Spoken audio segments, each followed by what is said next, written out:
NCP থেকে ৩০০ লোক পদত্যাগ করে চলে আসলো বিএনপিতে। কেন, চলুন আমরা বিস্তারিত কথাগুলো শুনি।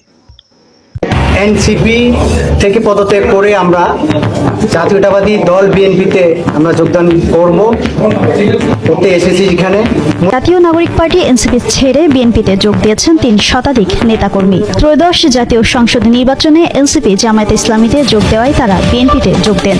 গেল সোমবার সন্ধ্যায় খাগড়াছড়ি জেলা বিএনপির কার্যালয়ে এই যোগদান অনুষ্ঠান হয়। এনসিপির খাগড়াছড়ি সাংগঠনিক সম্পাদক বিপ্লব ত্রিপুরার নেতৃত্বে দলটির নেতাকর্মীরা বিএনপিতে যোগ দেন।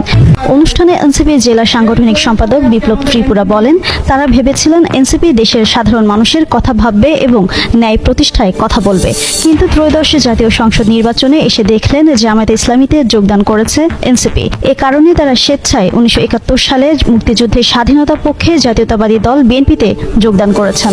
জেলা বিএনপির যুগ্ম সম্পাদক অনিমেষ চাকমা রিঙ্কুর সভাপতিত্বে যোগদান অনুষ্ঠানের প্রধান অতিথি ছিলেন খাগড়াছড়ি ২৯৮ নম্বর সংসদীয় আসনের বিএনপির মনোনীত প্রার্থী ও জেলা বিএনপির সভাপতি ওয়াদুদ ভূঁইয়া।